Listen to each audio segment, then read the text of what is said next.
Olá, seja muito bem-vinda, seja muito bem-vindo para mais um encontro com Jesus na montanha, para ouvir as suas palavras do Sermão do Monte.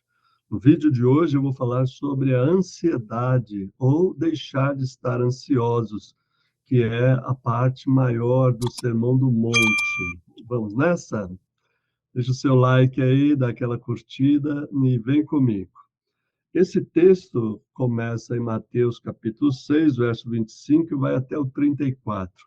É bem importante ler, por isso eu peço a sua paciência. Diz assim: Por isso vos digo, não andeis ansiosos pela vossa vida, quanto ao que haveis de comer ou beber, nem pelo vosso corpo, quanto ao que haveis de vestir. Não é a vida mais do que alimento e o corpo mais do que as vestes?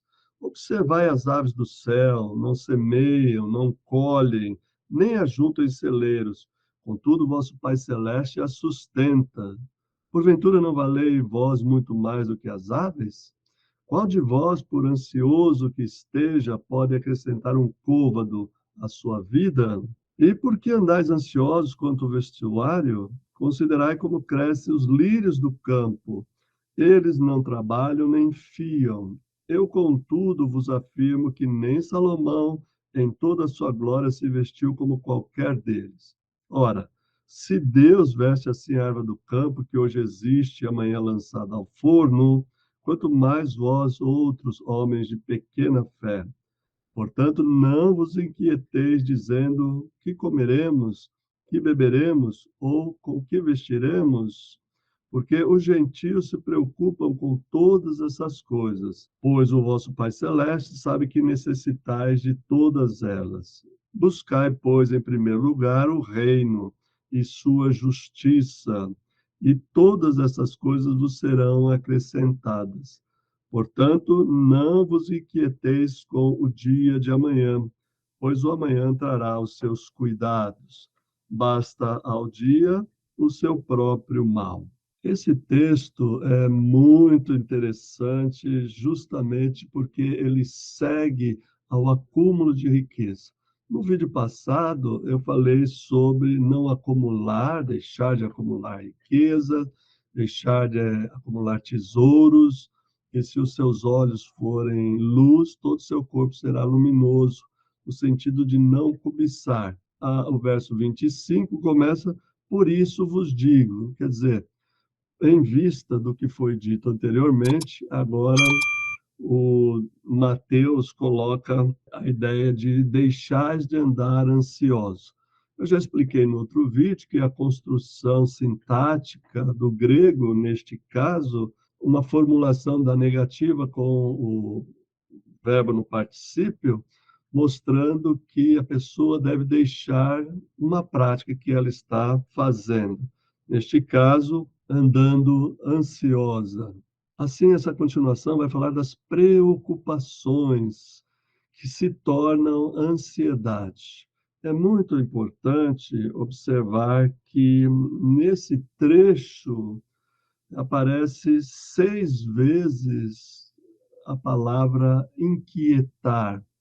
O Mateus usa 7 vezes essa palavra em todo o seu evangelho. E aqui ele usa 6 vezes. Das sete, 6 vezes ele usa nesse trecho aqui. Portanto, é claro que o texto está tratando de uma inquietação legítima, a gente precisa afirmar isso. Comer, beber, vestir são necessidades básicas que todos nós temos, mas que são inquietações que não devem provocar em nós um estado de ansiedade tal que nos tire do presente e nos lance em um futuro incerto ou em um futuro, neste caso, com Deus, um futuro de previdência. Na verdade, de providência de Deus, né? Não de previdência. Mas, de qualquer forma, não se está falando aqui de uma vida imprevidente, deixar essas coisas para lá, deixar acontecer e ficar por isso mesmo. Não, não se trata disso. Se trata da percepção de Jesus de que e na comunidade de Mateus, de que a ansiedade pode nos tirar do dia a dia, do presente, e nos lançar em um futuro de preocupações que não devem ocupar a nossa vida de nenhuma forma doentia.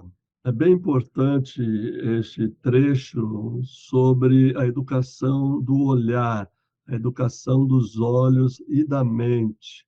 Eu disse que os olhos são luz e que essa luz ilumina as nossas necessidades, ilumina o nosso ser. E aqui Jesus chama para observarmos as aves e considerarmos lírios do campo. Não é um olhar apenas, mas é um olhar instrutivo, é um olhar de aprendizagem, é um olhar que nos lança dentro de um processo pedagógico. É Jesus, com a sua maravilhosa pedagogia, com a sua maravilhosa sabedoria, dizendo onde nós devemos buscar conhecimento. Neste caso, essas duas ilustrações das aves e dos lírios nos mostram que Deus tem cuidado. Observai as aves do céu, não semeiam, não colhem, não ajuntam em celeiros, e o Senhor provê o alimento para elas. É bem importante lembrar que em uma parábola, no Evangelho, Jesus diz daquele homem que teve uma grande colheita e que ajuntou muita coisa e disse para ele mesmo: aí está, ó, a minha alma, né? Você tem bens para muitos anos, agora divirta-se, né? Curta a vida. E Jesus faz uma advertência dizendo, ele não sabe, né? Ele é tolo, que ele morrerá essa noite. E o que ele tem, para quem será, né?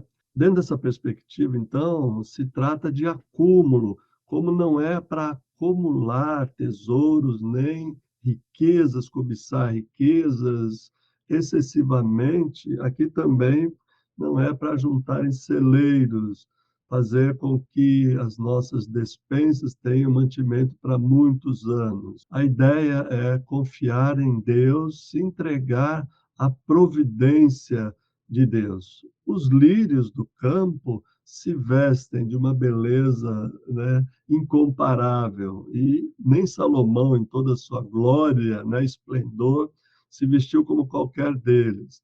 E a lição é: se Deus veste assim a erva do campo, como não vai vestir vocês? Como não vai providenciar vestimenta para vocês? Vamos lembrar que a sociedade que Jesus está proclamando essa palavra, e para as pessoas que ele está proclamando essa palavra, o comer, o beber, o vestir são coisas muito importantes, são questões do dia a dia. Pessoas estão preocupadas, de fato, em ter subsistência, em ter o que comer diariamente. E depois, na comunidade de Mateus, provavelmente, essa preocupação continua, mas é uma exortação para deixar de ser ansioso. Então, não andeis ansioso, se repete 6 vezes aqui. E ele diz o porquê. Porque é inútil. A ansiedade, nesse estágio, né, de ser preocupações que nos tiram do presente, ela está já causando mal e não tem nenhuma utilidade. A ansiedade não tem nenhum poder de aumentar a nossa vida, seja em curso, seja em estatura, né?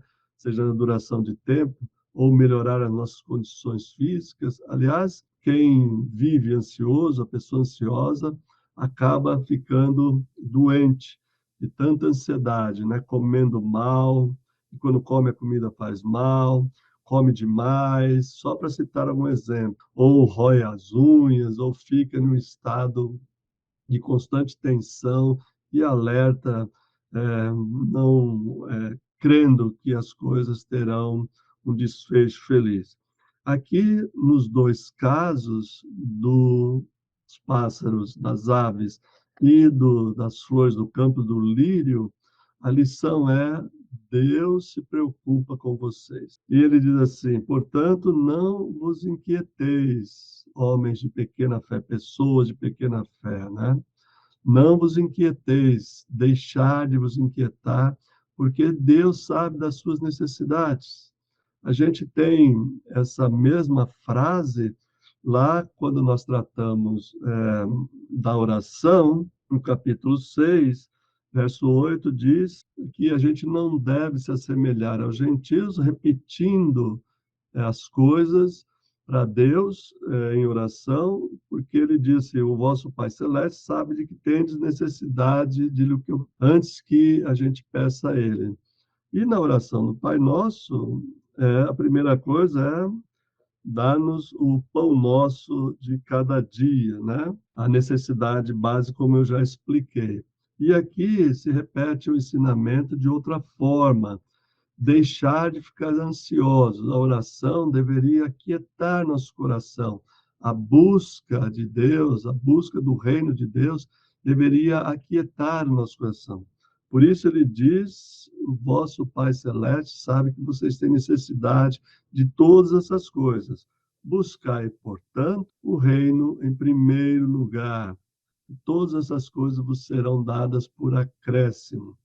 Não é um toque de mágica, que Deus vai abrir os céus e trazer, o anjo vai nos alimentar, por exemplo, como maná, como os anjos alimentaram o profeta, né? Os corvos alimentaram os profetas. Não se trata disso, se trata de prioridades. A nossa busca deveria ser, a nossa busca constante deveria ser para o reino de Deus e a sua justiça, a prática da justiça do reino de Deus, que é o tema do sermão, a justiça em primeiro lugar. E essa justiça, eu tenho explicado ao longo dos vídeos, é uma justiça prática: esmola, oração, jejum, o amor, compaixão, a misericórdia, como diz as bem-aventuranças. E assim, as outras coisas virão, porque continuaremos a trabalhar, continuaremos a ter nosso sustento, continuaremos a ter as bênçãos de Deus. E aí tem uma outra conclusão. O capítulo 34 diz também: portanto, deixar de vos inquietar com o dia de amanhã, porque o dia de amanhã trará os seus cuidados. Basta cada dia o seu próprio mal. A gente já viu essa palavra mal, né? Que aparece como maligno, que aparece como mal da oração do Pai Nosso. Então, aqui também se reflete a oração do Pai Nosso: livra-nos do mal, livra-nos do mal de estarmos ansiosos, do mal do dia a dia, daquela preocupação diária que temos para levantar o nosso sustento, levar o pão para a nossa mesa. E não se inquietar com o amanhã, não jogar a nossa vida toda para o amanhã, não jogar toda a nossa ansiedade no dia de amanhã, como se o amanhã fosse resolver todos os problemas. Portanto, esse trecho, essa palavra de Jesus, complementa a ideia de não acumular tesouros, nem cobiçar riquezas e iluminar os olhos. Na verdade, é um processo educativo. Com os olhos iluminados, bem treinados, a nossa mente, nosso coração, e exercitando a nossa fé na busca do reino de Deus e a sua justiça, claro, todas essas coisas vos serão acrescentadas. É um ato de fé, é um ato de confiança, é um ato de esperança na providência de Deus, que cuida dos animais, dos pássaros, vegetais, e certamente cuidará de nós. Se ele cuida assim da natureza, obviamente que nós, pertencendo à ordem natural também, Deus terá um cuidado extra conosco. Portanto, deixai de andar ansiosos e buscai o reino de Deus. Espero que você tenha compreendido melhor esta passagem e que ela te ajude a não viver com ansiedade, confiando inteiramente no Senhor. Obrigado pela sua atenção e até o próximo vídeo dessa série da Justiça do Reino de Deus, estudo do Sermão do Monte. Deus abençoe.